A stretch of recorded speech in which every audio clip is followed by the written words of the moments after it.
আমি চাই না জাহান্নাম, আমি চাই না বেহেশত, আমি চাই না জাহান্নাম, আমার কপালে লিখে দিও দয়াল নবীর নাম। জোর হবে না? আমার কপালে লিখে দিও দয়াল নবীর নাম। আমি চাই না বেহেশত, আমি চাই না জাহান্নাম, আমার কপালে লিখে দিও দয়াল নবীর নাম, আমার কপালে লিখে দিও দয়াল নবীর নাম। যারা নবীর আশিক প্রেমিক হবে, যাবে তারা চলে শুধু মদিনাতে। জোর হবে না? যারা নবীর আশিক প্রেমিক হবে, যাবে তারা চলে শুধু মদিনাতে। হৃদয় মাঝে দেখা দাও ও গো নবীজি, হৃদয় মাঝে দেখা দাও ও গো নবীজি, আমার কপালে লিখে দিও দয়াল নবীর নাম, আমার কপালে লিখে দিও দয়াল নবীর নাম।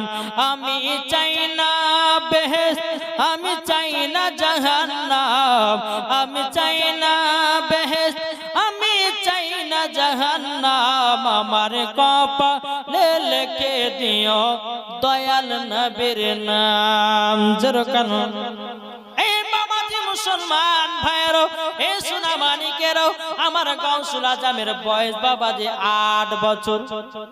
কত বছর? তিনার মায়ের নাম হলো উম্মুল খায়র ফাতিমা। বলছে বেটা গো, তুমি তো মক্তবে হাফেজ পাস করেছো, তোমাকে এবার বাগদাদে যেতে হবে। গাউসুল আজমের বড় জীবনী বাবা, একটা বাক্য বলে ইনশাআল্লাহ আমার বক্তব্য সমাপ্ত করব। বাবাজি মুসলমান, এ সোনা মানিকের ও গো আমার মা কালা শুনে যান, মা রাতে বেলায় মা জননীর, আমার গাউসুল আজমের মা বলতেছে, বলে বেটা আব্দুল কাদের জিলানী, তোমাকে বাগদাদে যেতে হবে পড়াশোনা করার জন্য। আবার বড় পীর আব্দুল কাদের জিলানী বলতেছে, বলো গো আম্মা জান, ও আম্মা জান, আপনি বলুন না, বলুন না কি বাগদাদে যাব? ও মা কার সাথে বাগদাদে যাব? ও মা জননী একবার বললে খুব ভালো হয়। উম্মুল খায়র ফাতিমা বলছে, বেটাও আমাদের পাশেকার এলাকাতে একজন দলেরা, তারা কাফেলারাও যাবে তারা বাগদাদে। ও বেটা, কাল সকাল বেলাতে বেরিয়ে যাও, বেরিয়ে যাওয়ার পরে তাদের সঙ্গে সাক্ষাৎ করো এবং তাদের সঙ্গে তোমাকে বাগদাদে যেতে হবে। সকাল হলো, ফজর নামাজ আদায় করেছেন বাবাজি আমার গাউসুল আজম মাহবুবে সুবহানী কুতুবে রব্বানী শেখ আব্দুল কাদের জিলানী ও গিলানী রাহমাতুল্লাহ আলাইহি। বাবাজি তিনি এক পা দু পা করে বাবাজি চলতে লেগেছে। বাবা চলতে চলতে একটা বাজারের ভিতরে বাবা প্রবেশ করেছে। আমার গাউসুল আজমকে বাবা খুব খিদা লেগেছে, খুবই বাবা আপনার ভোগ লেগেছে। এ বাবাজি আমার গাউসুল আজম একটা দোকানের সামনে গিয়ে বাবা হাজির হয়ে যাওয়ার পরে দোকানদার টাকা বলতেছে, দোকানদার ভাই, আমাকে খুবই খিদা লেগেছে, আমাকে খেতে দিবেন নাকি? দোকানটাতে আছে বিরিয়ানি, পোলাও, ডিম ভাজা, কত রকমের ডিজাইনের খাবার। এ বাবাজি মুসলমান ভাইরাও, সোনা মানিকেরাও, আমার গাউসুল আজম বলতেছে, বলো গো দোকানদার, আমাকে খেতে দিবে নাকি? দোকানদার বলছে, ও ছেলেটা খেতে কেন দেব না, তোমার কাছে টাকা আছে তো? আমার গাউসুল আজম বলতেছে, না দোকানদার, আমার কাছে কোনো পয়সা নাই। দোকানদারটা বলছে, ছেলেটাও তাইলে তোমাকে খেতে দিতে পারবো না, পয়সা নাই তো খাবারও নাই। আমার গাউসুল আজম মাহবুবে সুবহানী কুতুবে রব্বানী শেখ আব্দুল কাদের জিলানী ও গিলানী রাহমাতুল্লাহ আলাইহি, তিনি দেখতেছে দোকানের সামনে ডিম ভাজা, বিরিয়ানি, পোলাও, বাবা আর কত রকমের খাবারও। বেরাদ আমার গাউসুল আজম ডিমটাকে হাতে নিয়েছে, নেবার পর বলছে, দোকানদার শুনে নাও, শুনে নাও, আমি ভাজা ডিম থেকে মুরগির বাচ্চা তৈয়ার করব। আচ্ছা, ভাজা ডিম থেকে মুরগি বাচ্চা হয়? জি, আমরা পারবো? পারবো না। কিন্তু বাবাজি মুসলমান আল্লাহর ওলিদের পাওয়ার কত। দোকানদার হচ্ছে শুধু পাগলামো কথা, জানে না যেটা কে। ভাতা ডিম থেকে মুরগি বাচ্চা হয়। আমার গাছুলা দাম বলছে দোকানদার আমি যদি করে দিতে কি দিবা বলো। দোকানদার বলছে ঠিক আছে, তুমি যদি ভাতা ডিম থেকে মুরগির বাচ্চা তৈরি করতে পারো আমি তোমাকে আমার দোকানের সমস্ত খাবার ফ্রি করে দেবো। জোরে বলেন ফ্রি করে দেবো। তো কি করছে আমার গাছুল আজম ভাজা ডিমটাকে হাতে নিয়েছে বাবা। হাতে নেবার পরে বেরাদ ইসলাম মুআজ্জিজ জামানি কিরাম বলতেছে কুম্বি ইজনিল্লাহ, আল্লাহ গো আপনার হুকুমে ভাজা ডিম থেকে মুরগির বাচ্চা তৈয়ার হয়ে যায়। যেমনই বাবা কথা বলা ভাজা ডিম থেকে মুরগির বাচ্চা বেরিয়ে বাবা বেরিয়ে গেছে। এ বাবাজি ভাজা ডিম থেকে মুরগির বাচ্চা তৈয়ার হয়ে গেল। জোরে বলুন না সুবহানাল্লাহ। দোকানদার আশ্চর্য হয়ে গেল, ভাজা ডিম থেকে মুরগির বাচ্চা হতে পারে কি করে? ভাজা ডিম থেকে মুরগির বাচ্চা হতে পারে কি করে? এই ছেলেটা তুমি কে বলো না বলো না বলো না। আমার গাছুল আজম বলতেছে এই দোকানদার আগে তুমি বলো আমাকে খেতে দাও, তারপর আমি তোমাকে সব বলবো। বাবাজি খাওয়া দাওয়া করা হলো। দোকানদারটা বলতেছে বলো গো গাছুল আজম, তবে শুনে রেখে দাও শুনে রেখে দাও, এ গাছুল আজম শুনে রেখে দাও। তোমার নাম গাছুল আজম? বলে হ্যাঁ। বলে তুমি ভাজা ডিম থেকে মুরগির বাচ্চা তৈয়ার করেছো, এটা তো আশ্চর্য খবর। আচ্ছা তোমার পরিচয়টা আউটু দাও তো। গাছুল আজম বলতেছে দোকানদার আমি হলাম নবীর বাগানের ফুল। নবীর বাগানের ফুল? বলছে নবীর বাগান? বলছে হ্যাঁ। তিনি হলেন মুহাম্মাদুর রাসূল সাল্লাল্লাহু তাআলা আলাইহি ওয়াসাল্লাম। বাবাজি দোকানদারটা বলছে আমি বিশ্বাস হয়ে গেল। এই দোকানদারটা বলছে গাছুল আজম আপনার তো বয়স হবে 8 বছর হলো, আপনার হাতে আমি বায়াত গ্রহণ করলাম। জোরে বলেন জি। আমার গাছুল আজম মাহবুবে সুবহানী কুতুবে রব্বানী শেখ আব্দুল কাদের জিলানী ওয়াকিল রাহমাতুল্লাহ আলাইহি ছোটবেলাতে ডাকাতের দলবলকে আপনার বায়াত করেছিল। বহুত লম্বা ঘটনা বাবা। তো যাই হোক বেরাদ ইসলাম একবার দূর পড়ুন আল্লাহুম্মা মোহাম্মদ। হযরত ইউসুফকে দেখে যারা আঙ্গুল কেটেছে, এটা জোরে হবে না? হযরত ইউসুফকে দেখে যারা আঙ্গুল কেটেছে তারা কি আমার নবীর রূপ দেখেছে? হযরত ইউসুফকে দেখে যারা আঙ্গুল কেটেছে তারা কি আমার নবীর রূপ দেখেছে?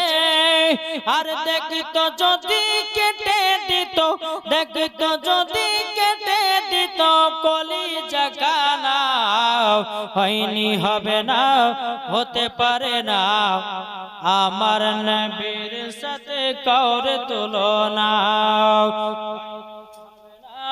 হতে পারে না আমার নবীর সাথে কাউর তুলনা। যারা নবীজির আশিক হবে, যারা নবীজির প্রেমিক হবে, যাবে তারা শুধু মদিনাতে। আরে মদিনাতে গেলে পারে, মদিনাতে গেলে পারে পাবো নবীকে, হয়নি হবে না হতে পারে না আমার নবীর সাথে কাউর তুলনা, হয়নি হবে না হতে পারে না আমার নবীর সাথে কাউর তুলনা। আল্লাহুম্মা সাল্লি আলা মাওলানা মুহাম্মদ আলা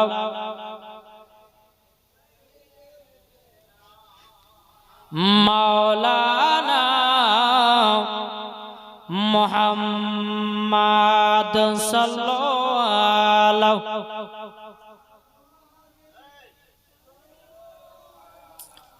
মুহাম্মদ হরদম জবান পাক নামে মুহাম্মদ সাল্লাল্লাহু তাআলা আলাইহি ওয়াসাল্লাম। বাবাজি শোনা মানে কি এরা আপনাদেরকে একটু একটা জিনের ঘটনা শোনাবো। কিসের ঘটনা? জিন। জিন আচ্ছা বলুন জিন আছে না নাই? বাবাজি মুসলমান এই শোনা মানে কে রো ওগো আমার আব্বাজি মুসলমান ভাইরাও, আমার একদিন নবী মুস্তাফা যুদ্ধ করি বাবা সাহাবীদেরকে নিয়ে বাড়িতে আসতেছেন।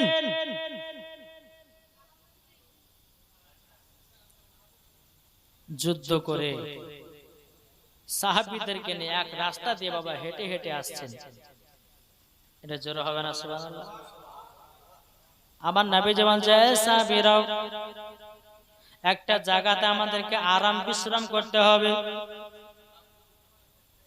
নবীর সাহাবীদেরকে নিয়ে একটা জায়গাতে আরাম করবে রে বাবা। আমার নবীজি বলতে গো সাহাবীরা আচ্ছা একটু পানির যদি ব্যবস্থা করতে পারো, একটু তোমরা পানির ব্যবস্থা করো। ওই দেখো দেখা যায় ইন্দারা। আমার নবীজি বলছে সাহাবীরা গো এটা কোন জায়গা? বলছে জায়গাটার নাম হচ্ছে ইউজিদ।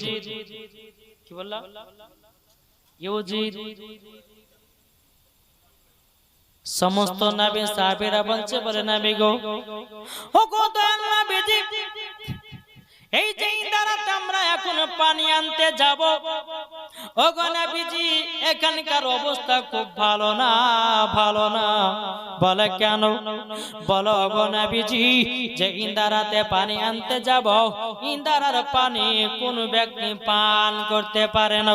বলে কেন পান করতে পারে না? বলে এই ইন্দারার ভিতরে জিন বসবাস করে। কি বসবাস করে? জিন বসবাস করে।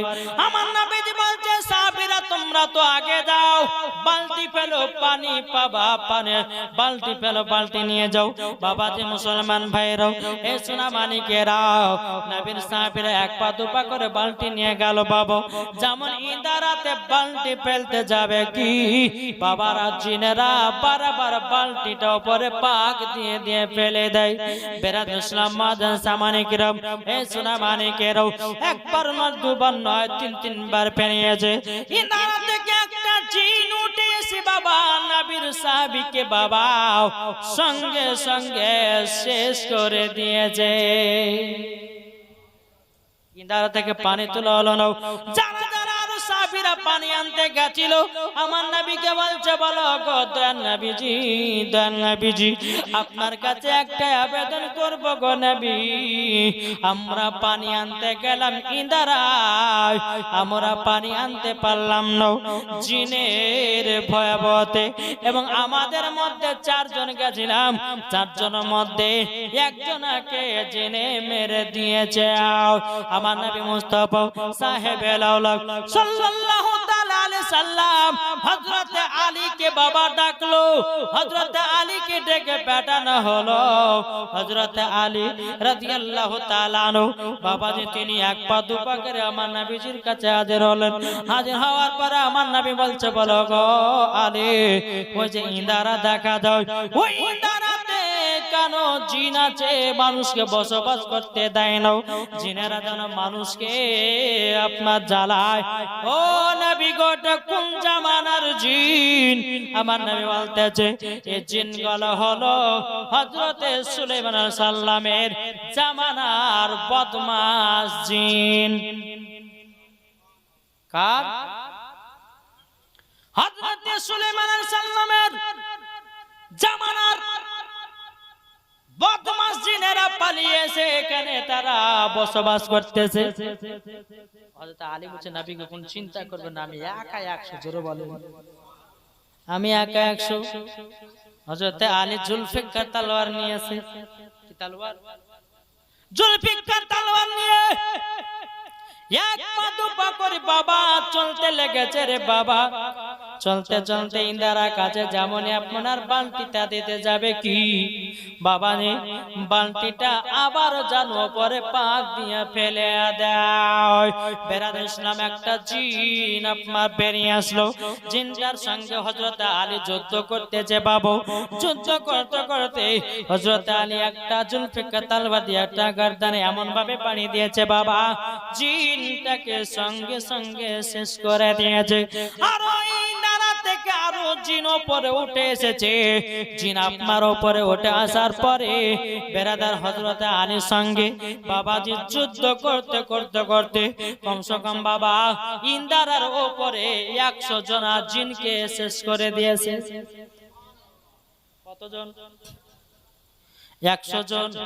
100 জন জিনকে বাবা আপনার খতম করে দিয়েছে। হযরত আলী রাদিয়াল্লাহু তাআলা তিনি বাবা ইন্দারার নিচে নামবে জুলফিকার তলোয়ার নিয়ে। বাবা ইন্দারার ভিতরে 1 দিন নয় কিতাবের মধ্যে পাওয়া যায় হযরত আলী রাদিয়াল্লাহু তাআলা তিনি বাবা 20,000 জিনের সঙ্গে যুদ্ধ করতেছে। কত হাজার? 20,000 জিনের সঙ্গে ইন্দারার ভিতরে যুদ্ধ করতেছে। যুদ্ধ করতে করতে 20,000 জিনকে আপনার শেষ করে দিয়েছে বাবা। আরো কিছু কিছু বদমাশ জিনগুলো আছে। হযরত আলী বলতেছে এ জিনেরাও আচ্ছা বল তোরা কোন জামানার জিন? তারা বলল আমরা হযরতে সুলাইমান আলাইহিস সালামের জামানার জিন এসেছি। বেরাদর ইসলাম মুআজ্জিজ সামানি কিরাম, এ সুনামানি কেরাও ওগো আমার মা খালো শুনেছেন মা রাতের বেলায় মা জননীরাও। হযরত আলী বলতেছে এই জিনেরা তোমরা যদি আমার হাত থেকে যদি বাঁচতে চাও তোমরা সঙ্গে সঙ্গে কলমা পড়ে মুসলমান হয়ে যাও। এ বাবাজি মুসলমান ভাইরাও, এ সুনামানিকেরাও, হযরত আলী রাদিয়াল্লাহু তাআলা তিনি এত পাওয়ার ব্যক্তি বালা ছিল রে বাবা। হযরত আলী রাদিয়াল্লাহু তাআলা তিনি 1 নয় 2 নয় 20,000 জিনের সঙ্গে যুদ্ধ করেছেন। যুদ্ধতে জয় হয়েছে। এরই নাম হযরত আলী। কি বললাম বাবা? এর নাম হলো হযরত আলী। তাই আপনাদেরকে বলতে চাই রে বাবা, আপনাদেরকে বলতে চাই আমরা মুসলমান ঘরে জন্ম নিয়েছি। আচ্ছা বলুন আমাদের জন্য ভালো না খারাপ? আমরা মুসলমান ঘরে জন্ম নিয়েছি, ভালো না খারাপ? এই মুসলমান ঘরে জন্ম নিয়েছি, আমরা নবীর উম্মত হয়েছি, আতে আমাদের জন্য খুশির খবর, ঠিক না? জি এই সোনা মানিক কেন বলছি আমরা নবীর উম্মত হয়েছি রে বাবা? কেন আমরা খুশি জানেন? হযরত মুসা কালিমুল্লাহর জামানার উম্মতেরা কেঁদে কেঁদে বলতো গো মুসা নবীর উম্মতেরা কেঁদে কেঁদে আল্লাহকে বলতো ও রব্বুল আলামিন আমরা শেষ জামানার নবীর উম্মত হতে চাই। আল্লাহ বলে হতে পারবে না। হযরত ইব্রাহিম খলিলুল্লাহর উম্মতেরা কেঁদে কেঁদে আল্লাহকে বলতো আল্লাহ গো আমরা শেষ জামানার নবীর উম্মত হতে চাই। আল্লাহ বলে হতে পারবে না। এ বাবাজি মুসলমান ভাইরা, মুসা কালিমুল্লাহ তিনার উম্মতেরা কেঁদে কেঁদে বলছে আল্লাহ আল্লাহ আমরা শেষ জামানার নবীর উম্মত হতে চাই। আল্লাহ বলতেছে বলে হতে পারবে না। এ বাবাজি মুসলমান ভাইরা, একের পর এক সব নবীর উম্মতেরা আল্লাহকে বলছে আল্লাহ গো আমরা সকলের নবীজির আমরা আখিরি জামানার নবীর উম্মত হতে চাই। আল্লাহ বলে হতে পারবে না। এ বাবাজি মুসলমান, আর সেই নবীর আমরা উম্মত হয়েছি রে বাবা, এত খুশি না বেজার? বাবাজি মুসলমান আপনাদের কাছে একটাই অনুরোধ করব, যে বাড়িতে আপনারা আচ্ছা বলুন তো বাড়িতে বাপ মা কাদের আছে কাদের নাই? কার বাপ আছে কার বাপ নাই হাত তুলেন না। কার কার বাপ নাই হাত তুলে দেয়, হাত তুলে দেখে দেয়। আচ্ছা কার কার মা নাই একটু হাত তুলেন তো। সুবহানাল্লাহ। এই মা বাবাকে মোহাব্বত করলে পরে এতটাই বাবাজি, এতটাই মোহাব্বত। আল্লাহ নবী বলছেন যারা বাপ মার সেবা করলো তারা যেন জান্নাত কিনে নিল। জোরে বলেন। যারা বাপ মাকে ভালোবাসলো না তারা জান্নাতের দূরের কথা জান্নাতের গেট পর্যন্ত দেখা তার নসিবে জুটবে না, নাকি গো? তাই বলতেছে মায়ের দিলে তে ব্যথা কখনো দিও না, কখনো দিও না। আচ্ছা মা বাবাকে কে কে দুঃখ দিয়েছে একটু হাত তুলে দেখান। দুঃখ দিয়েছেন কেউ? দুঃখ দিলে পরে কেউ বলবে না, ঠিক না? তখন যে মায়ের দিলে তে ব্যথা কখনো দিও না, কখনো দিও না।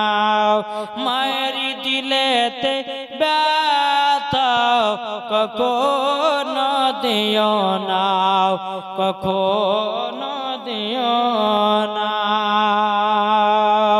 মায়া যদি দুঃখ পায় নামাজ রোজা বেকার হয়। মা জননী কষ্ট পেলে নামাজ রোজা বেকার হবে। মা জননী,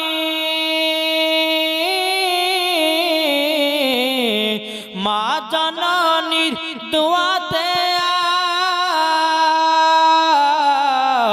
মা জননীর দোয়াতে সবই বাজাবে। মায়ের দিলেতে ব্যথা কখনো দিও না, কখনো দিও না। মায়ের দিলেতে ব্যথা কখনো দিও না, কখনো দিও না। ছেলে যদি কোথায় যাও মায়ের মনে শান্তি নাই। ছেলে যদি কোথায় যাও মায়ের মনে শান্তি নাই। মা জননী, মা জননী দুঃখ পেলে নামাজ রোজা হবে না। মায়ের দিলেতে ব্যথা কখনো দিও না, কখনো দিও না। যেরকম মা বাবাকে ভালোবাসতে হবে, ঠিক না? মা বাবাকে ভালোবাসতে হবে। মা বাবা যারা মা বাবার সেবা করেছে, যারা মা বাবাকে ভালোবেসেছে, এই বাবাজি মুসলমান ভাইয়েরও তারা বাবাজি সব পেয়ে গেছে। বেরাদ ইসলাম মাদ্রাসা মানিকেরাও, এ সোনা মানিকেরাও, একজন বাবাজি গরিব, একজন গরিব ভাই তার মাকে এত মহব্বত করতো রে বাবা, এতটা ভালোবাসতো, এতটাই ভালোবাসতো। মা বাবা এমন একটা কিসিমের রব্বা বাবা, মা বাবাকে যারা ভালোবেসে নিয়েছে, মা বাবাকে যারা মোহাব্বত করে নিয়েছে, তারাই বাবাজি মরার পরে জান্নাতি হয়ে গেছে। জোরে বলুন না সুবহানাল্লাহ। বেরাদ ইসলাম মাদ্রাসা মানিকেরাও, একজন গরিব ভাই মাথাটা কিছুই বাবা বুঝে না, শুধু মা মা মা। মা জননী বিছানগত হয়ে গেছে।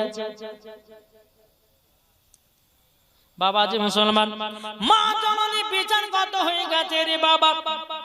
সেই বাড়িতে আরো একটা সন্তান আছে, তার বাবা হাই পাই ব্যাপার। বুঝতে পারলেন না? এক বাড়িতে দুইটা সন্তান, একটা আছে হাই ফাই আর একটা হচ্ছে গরিব। ওই গরিব বেটা বলছো গো মা জননী মা তুমি তো বিছানগত হয়ে গেছো, ও মা গো মা আপনার কাছে একটা আবেদন করব গো মা, তুমি টেনশন করো না, তোমার আর একটা বেটা আছে, তোমার বেটা যদি তোমাকে দেখভাল না করে আমি তোমাকে দেখভাল করতে চাই, দরকার হয় মানুষের বাড়িতে চেঁচে নিয়েছে, মা গো আমি তোমার দেখভাল করব। এ বাবাতে মুসলমান ভাইরাও, মা জননী বিছানগত হয়ে গেছি, মা জননী বিছানে পেশাব করি, বেটা পরিষ্কার করে দেয়, জোরে বলেন মা জননী আপনার কিনা বিছানা পায়খানা করে দেয়, বেটাতে পরিষ্কার করে দেয়, কিন্তু বাবারে বেটার বউ আছে শুধু লাখ মুড়া টুট ঘোরা। ও মা কালা শুনে দাও, তোমার শাশুড়িকে যদি তুমি দেখভাল করতে পারো তুমিও একদিন শাশুড়ি হবা, তোমাকে দেখভাল করবে, ঠিক না? আর তুমি যদি না দেখো জীবনে তোমাকে দেখভাল করবে না। বাবাজি এই গরিব ভাই মার বিছানা পরিষ্কার করে দেয়, মার বিছানাকে একবারে বাবাজি পরিষ্কার রাখে, মা পেশাব করে মাকে গোসল করায়া দেয়, এই নাম তো বেটা, জোরে বলেন সুবহানাল্লাহ। একদিন বেরাদার মজা সামানিকেরাও, এ সোনা মানিকেরাও, ওগো আমার আব্বা যে মুসলমান ভাইরাও, বড় জনার বউ, বড় জনা বউ বলছে আচ্ছা বলো তো এ বউ একবার চিন্তা করে দেখছেন মৌলভী সাহেব বলছে মুর্শা বলতে যাই আপনার মাকে আপনি দেখভাল করেন না? বলে না। বলে কেন? বলে মা আমাকে দুঃখ দিয়েছে, কষ্ট কিছু দুঃখ, বলে বেশি জমি আমার ছোট ভাইকে বা মেজো ভাইকে দিয়েছে, তার জন্য আমার রাগ, আমাকে আল্লাহ বড় লোক বানিয়েছে, ওই রকম মাকে আমি দেখতে চাই না। খবরদার! আল্লাহ বলছে আমি গরিবকে বড় লোক বানাতে পারি আর বড় লোককে গরিব বানাতে পারি, আমার আল্লাহর ক্ষমতা আছে না নাই? ওই মৌলভী সাহেবটা বলছে এক কাজ করো, তোমার বিবির প্রতি তুমি মহব্বত দেখাচ্ছ, এক কাজ করো তুমি মনে মনে চিন্তা করবে একদিন তুমি বিষ পান করবা, মানে অরিজিনাল বিষ পান করবা না, এমনি মানে অভিনয় করবা যে আমি বিষ পান করেছি, যদি তোমরা আমাকে বাঁচাতে চাও তা আমার শরীরের রক্ত তোমাদের শরীরে ঢুকাবো, যদি বেঁচে যেতে পারো তাহলে তোমার স্বামী বেঁচে যাবে। এই কথা যখনই বলা মৌলভী সাহেব মা নিজের বাড়ি বউকে চেকিং করছে, হঠাৎ করে বিষ পান করে, যেমন বিষ পান করলে যেমন করে করতে করতে বাবা দেব মা বলতেছে স্বামীকে কি ব্যাপার, আপনার এত সুন্দর শরীর ছিল, আপনার কি হয়েছে বলুন না বলুন না। তখন বলতেছে বলো বিবিরে আমি বিষ খেয়ে নিয়েছি, আমি তো মরে যাব আর বাঁচবো না বাঁচবো না। বেরাদুল ইসলাম মৌলভী সাহেব এসে বলতেছে এ বোন তোমার স্বামী আর বাঁচবে না, এত বড় বাড়ি, এত জমি জায়গা, এত টাকা পয়সা তোমার স্বামী আর পাবে না, সব তোমাদের হয়ে যাবে।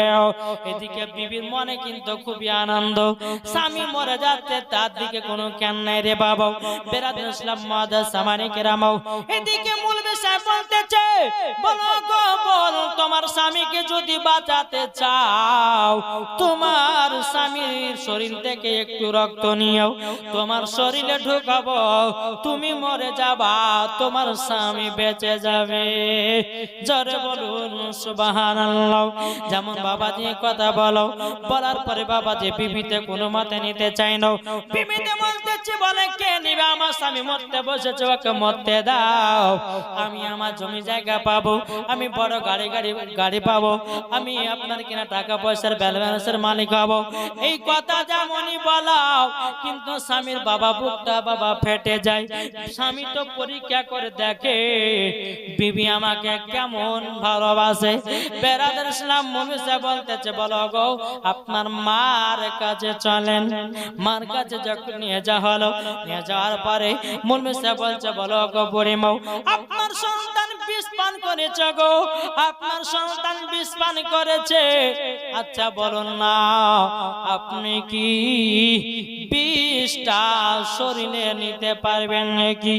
আপনার সন্তানের শরীর থেকে রক্ত টেনে আপনার শরীরে ঢুকায়া দেব, আপনি মরে যাবেন, আপনার বেটা বেঁচে যাবে। জোর হবে না? মা জননীর চোখের পানি ফেলে বলছে, বেটা রে, আমি তোমাকে আমার গর্ভে 10 মাস 10 দিন রেখেছিলাম। কতদিন? 10 মাস 10 দিন আমি রেখেছিলাম। কিন্তু বেরাদার ইসলাম মাদান সামানিকরাম, বুড়ি মা কেঁদে কেঁদে বলছে, বেটা তুমি আমাকে পেটের ভিতরে থাকতে কত লাথি মেরেছো, কত আমি কষ্ট পেয়েছি, সারা রাত বেদনায় ঘুমাতে পারি না। ও বেটা, আমি তোমাকে দুনিয়াতে জন্ম দিয়েছি বেটা, ওই বেটা আমি বাঁচবো না, তোমাকে বাঁচাবো। ও মৌলানা সাহেব, এক কাজ করেন, আপনি তাড়াতাড়ি করে একটু শরীরে রক্ত নিয়া আমার শরীরে ঢোকায়া দাও, আমি মরে যাব, আমার বেটা বেঁচে যাবে। বাবাজি বেটা হাও হাও করে কান্না করতেছে, বলে আল্লাহ গো, আমার মামাকে এতটাই মোহাব্বত করে, আমার মামাকে এতটাই ভালোবাসে, আমার বিবির টাকা পয়সার লোভ, আমার বিবির টাকা পয়সা জমি জায়গার লোভে এত অহংকার পড়ে আসতেছে। আমার এত সুন্দর মা, আমার মা আমার জন্য জীবন দেয়, আমার মা মরে যাবে আমাকে বাঁচাবার জন্য, আমি আর বিবি চিনলাম না, আমার মা ছাড়া দুনিয়ায় কিছুই না। এই বাবাজি মুসলমান ভাইরাও, তার বিবিকে বাড়ি থেকে বিদায় করলো, বলে তোর মতো বিবির দরকার নাই, আমি তো পরীক্ষা করে দেখছিলাম তুই আমাকে কেমন ভালোবাসিস, তুই তো আমার জমি জায়গার লোভে পড়ে আছিস, তুই তো টাকা পয়সার লোভে পড়ে আছিস, আমাকে তো তুই মহব্বত করি না। দেখ আমার মা আমার জীবন দিয়া, নিজের জীবন দিয়া বেটাকে বাঁচাতে রাজি আছে। ও ভাইরা, সোনা মানিকেরাও, আপনাদেরকে বলবো, বিবিকে বিবির জায়গাতে রাখুন, ঠিক কিনা? বিবিকে বিবির জায়গাতে রাখুন, বোনকে বোনের জায়গাতে রাখুন, বাবাকে বাবার জায়গাতে রাখুন, বউকে বউয়ের জায়গাতে রাখুন, বোনকে বোনের জায়গাতে রাখুন, ভাইকে ভাইয়ের জায়গাতে রাখুন, সব বাবা ঠিক হয়ে যাবে, ঠিক না? তুমি বেবিকে মোহাব্বত করো, মার দিকে তাকাও না, তোমার মতো সন্তানের দরকার নাই। কি গো, এখনো কোনো ভাই আছে বলো মৌলভী সাহেব, আমরা 5 ভাই, 2 ভাইকে জমি লেগে দিয়েছে, 3 ভাইকে দেয়নি, দেখগা তাতে কি হয়েছে? আপনার মাকে যেরকম মোহাব্বত করতে হবে সেই রকম মোহাব্বত করে যেতে হবে। আপনার 5 ভাইয়ের মধ্যে 2 ভাইকে জমি দিয়েছে, 3 জনকে দেয়নি, এই হিসাব আপনার মা দিবে আল্লাহকে, নাকি গো? তা আপনি দুনিয়া থাকতে বিচার করছে, 2 ভাইকে জমি দিয়েছে, কে দেখবো আমাকে, ওকে ভাতই দিব না খেতে, আছে না? বলে কি বলে না? তো বাবা যে মুসলমান, খবরদার বাপ মাকে কেউ ফেলে দিবেন না, বাপ মাকে ভালোবাসবেন, বাপ মাকে মহব্বত করবেন, বিবিকে ভালোবাসতে হবে, বিবির সঙ্গে মহব্বত রাখতে হবে। আমার নবী বলতেছেন, যেই বাড়িতে স্বামী স্ত্রীর মধ্যে মহব্বত আছে ওই বাড়িতে আল্লাহর রহমত বর্ষিত হবে। আসুন বাবাজি, আল্লাহ ছাড়া করছি না, আল্লাহ পাক আল্লাহ তাআলা যেন আমাদের সকলকে নবীজির আশিক, নবীজির যেন প্রেমিক বানিয়ে নেয়। জোরে বলুন আল্লাহুম্মা আমিন। আল্লাহ